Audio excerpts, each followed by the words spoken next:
5 bölüm. Кары кишини жемелебе. Тескерисинче ага атаң катары, жаштарга бир туугандарың катары, кемпирлерге энең катары, жаш аялдарга эже карындаштарың катары адеп ахлактуулук менен акыл насаат айт. Чыныгы жесир аялдарды сыйла. Эгерде бир жесир аялдын балдары же неберелери болсо, анда алар адегенде өздөрүнүн үй бүлөсүндө Кудайдан коркуу менен мамиле кылууну жана ата-энелери үчүн кам көрүүнү үйрөнүшсүн. Анткени бул Кудайга жагат. Чыныгы жесир жалгызбой аял Кудайдан үмүттөнүп, күнү түнү сыйнат жана жалынат. Ал эми рахатты сүйгөн аял тирүүлөй өлүк. Кемчиликсиз болуулар үчүн аларга ушуларды үйрөт. Ким өз туугандар үчүн, айрыкча өз үйүндөгүлөр үчүн кам көрбөсө, ал ишенимден баш тарткан, ишенбегендерден да жаман адам. Жаш 60-тан кем болбогон, бир эле жолу турмушка чыккан, жакшы иштери менен таанымал болгон жесир аял, эгерде балдарын тарбиялап өстүргөн болсо, жолоочуларды кабыл алып, ыйыктардын бутун жууп, кыйналгандарга жардам берип, жакшы иштерди тырышчаактык менен кылып жүрсө, анда ал жыйындын жесирлер тизмесине киргизилсин. Жаш жесир аялдарды тизмеге киргизбе, анткени алар дене каалоолоруна алдырганда машаяктын каалоолоруна каршы чыгып, күйөөгө тийүүнү самашат. Алар өздөрүнүн алгачкы чечиминен баш тартышкандыктан айыпталууга дуушар болушат. Андан сырткары алар жалкоо болушкандыктан үйдөн үйгө киргенди адатка айландырып алышат.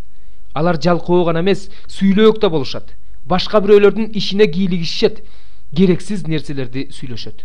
Ошондуктан мен жаш жесирлердин күйөөгө тийип, бала төрөп, үй иштерин кылуусун жана душмандын жамандоосуна себепкер болбоосун каалаймын.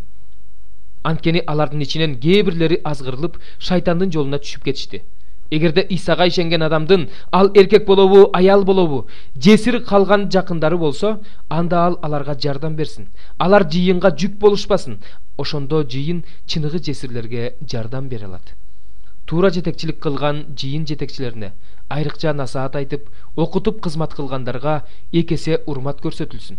Анткени ыйык жазууда эгин бастырып жаткан өгүзүңдүн оозун таңба жана эмгектенген адам эмгек акысын алууга татыктуу деп жазылган.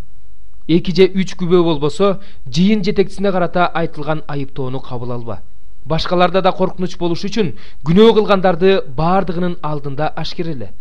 Кудайдын, Теңир Иса Машаяктын жана тандалган периштелердин алдында сенден суранарым, ушул көрсөтмөлөрдү эч кандай жаман ойсуз сакта, бардык нерседе калыс бол.